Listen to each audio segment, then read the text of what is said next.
आमची ओळख तुम्हाला घडलं आहे याला कारण आहे विद्वत वचन नृपत वचन विद्वत वचन नृपत वचन नैन तुल्य कदाचन स्वदेशे पूजते राजा विद्वान सर्वत्र पूजते जो विद्वान असतो ज्ञानी माणूस असतो त्याची ओळख करून देण्याची तशी गरज नसते त्याची सर्वत्र ओळखच असते तो राजा कोणता नसतो म्हणून कदाचित ती ओळखला बोला आणि म्हणून आहे त्याचा वागू आपण बंदिस्त केला बरोबर खळंबीच्या रक्षणाची जबाबदारी आमच्या मागे असल्याकारणाने त्या वरूच्या मूर्ततेसाठी येणं आमचं ठरवलं काय आमच्या मुलीपर्यंत नाही जाणीव आम्हाला झाली कारण याच्यापूर्वी इथे तुमचे वीर आले युद्धाला पृष्ठभाग देऊन बडबड करून गेले त्यामुळे त्यांच्या मागोमाग सैन्य सुद्धा पळू लागलं पण पळून जाणाऱ्या सैन्याला तुम्ही थांबवून तुम्ही पुढे आलात नाही म्हणून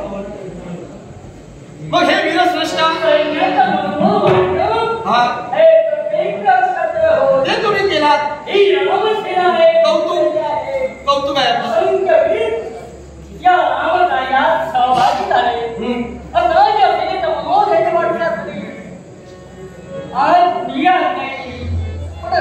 सांगू का हे कशाला दोन सांगा हे रामकार्य आहे धर्मकार्य आहे राम म्हणजे आपण जाणतच असतात अयोध्या नरेश राम राजाची महती आपण जाणतात आणि म्हणून राजे आदरपूर्वक आपल्याला एकच सूचना हे धर्मकार्य रामचंद्राने आरंभलेला आहे आणि हा आहे त्याचा माणूस मिळाला पृथ्वी तुझ्यासाठी काही हे धर्मकार्य जाणून राम कटात सामील झाले काही विचारी जे सर्वदेश दूत होते त्यांच्या बंधुत्वाच्या बाहून महाभयंकर सामर्थ्य समोर होतं अशा वीरांनी आम्हा वीराला प्रतिकार केला मग त्या वीराला ऐकून तो अश्वमेधाचा धडस सामील टाकलं आणि म्हणून राजे जर का रामचंद्राला ओळखत असाल राम कार्याची महती जर का आपल्याला कळाली असते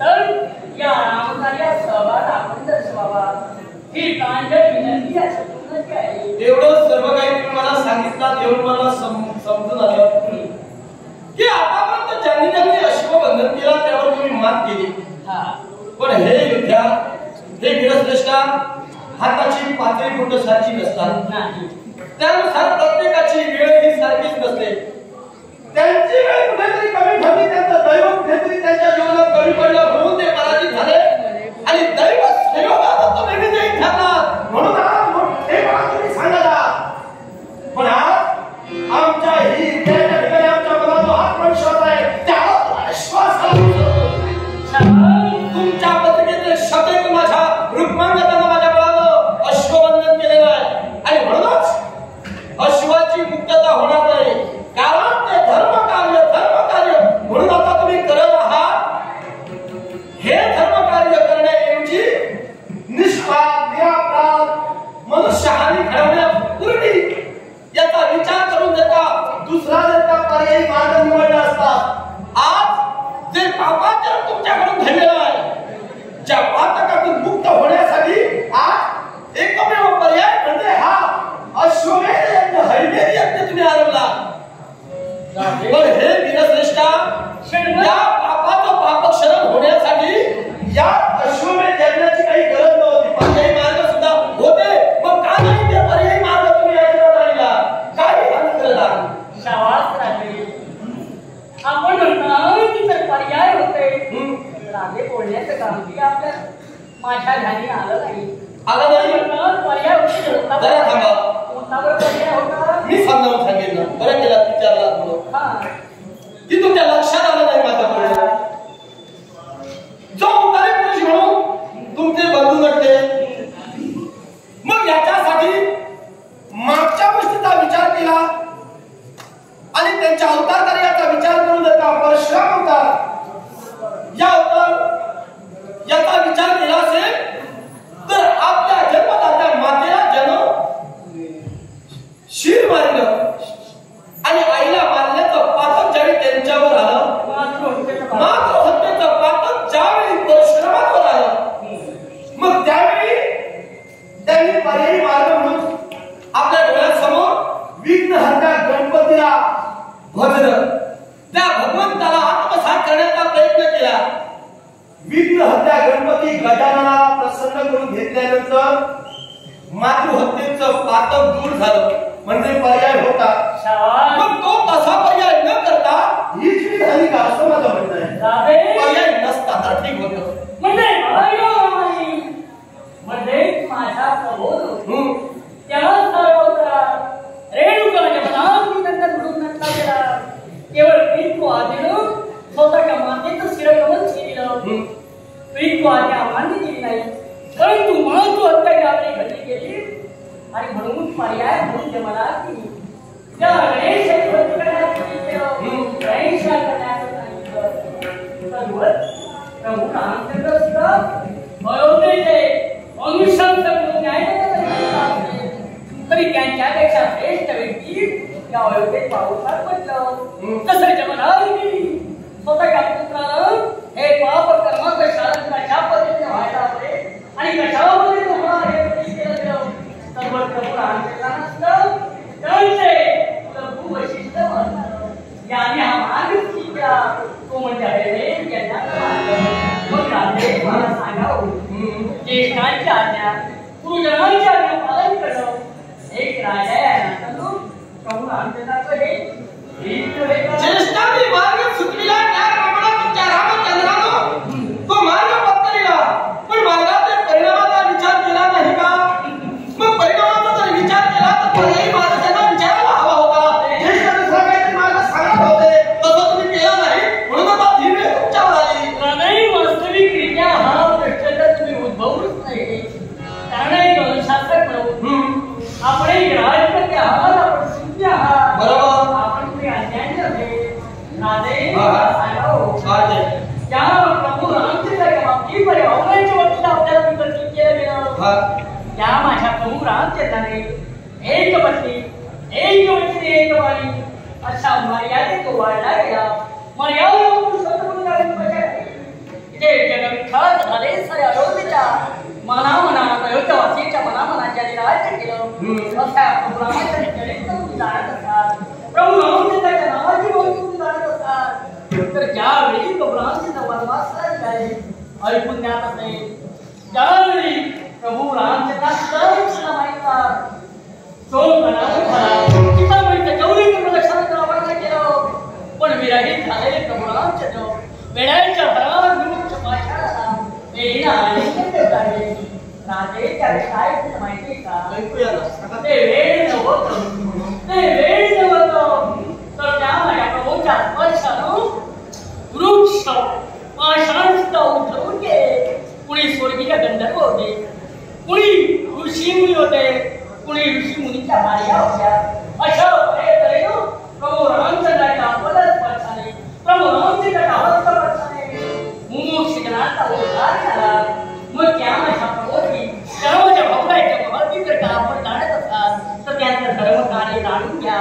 राम हे महत्व काय आहे, राम या दोन अक्षराची महत्व काय आहे हे जाणून त्या रामकार्यात स्वभावाला पडत व्हावा. मी माझ्या शिवशंकरापेक्षा कुणाला मानत नाही. तुमच्या रामाला काय दिले लावले हे मी तुम्हाला विचारलं नाही.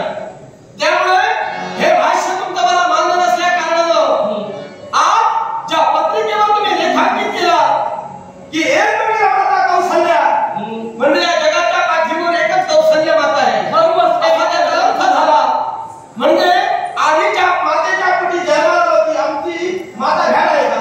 या जगाच्या पाठीवर प्रत्येक माता ही वीरश्री निर्माण होत आहे. वास्तविक याची लाज तुम्हाला सुद्धा वाटायला हवी. कारण तुमच्या आईबद्दल हे बोलले असते पत्रिकेवर रेखाटलं असतं तर मी वावगं म्हणणार नाही. कारण तुमच्या आईनं म्हणजे कैकेयीनं ते पराक्रम दाखवलेले होते. कौशल्य तसं काय पराक्रम दाखवले म्हणून तिथे नाव तुम्ही घातला. अन्यायाने बोलू नका.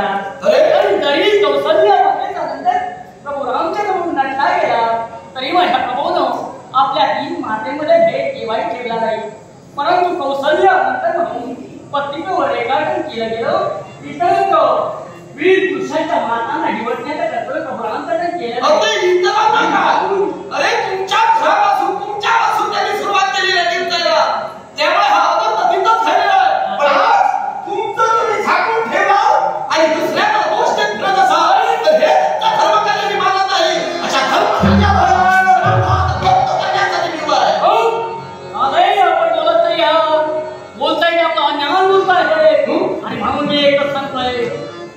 पर्याय फक्त तुझा केवळ पर्याय पर्यायाची मला गरज नाही धिक्कार राधे पर्याय दोन आहे एक तर माझ्या प्रभूची महती माझ्या भाऊराच्या नावाची महती माझ्या प्रभूच्या कार्याची महती जाणून घ्या जाणून घेऊन तर तू मला सहाय्य करा गरज वाटत नाही तर जाणीवी असती तर याच्या पूर्वीच आश्रमाला शरण होतो जिथं तुमचा नावाची महती आहे आणि शाश्वतनाला मानलं मग त्याकडे शरण आश्रमाच्या म्हणजे तिथं आणि कमावती तुमच्या कार्यक्रमाला भीक करणारे तू सर्व पर्याय जर का प्रभू रामचंद्राची ओळखी कसं आहे प्रभू रामचंद्राच्या नावाची ओळखी तुम्हाला कसं आहे गरज वाटत नाही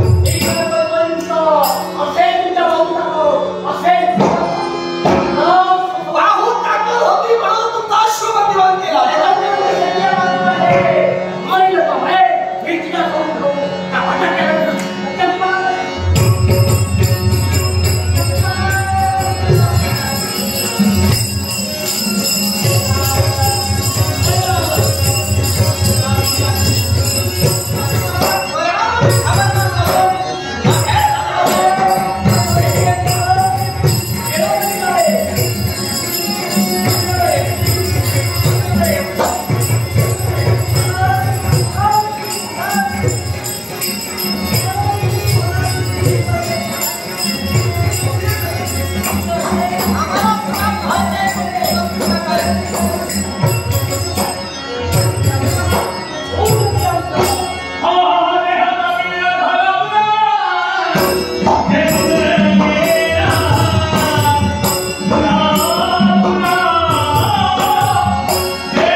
तू सुद्धा पळून जातोय जा पण एक वीर पुढे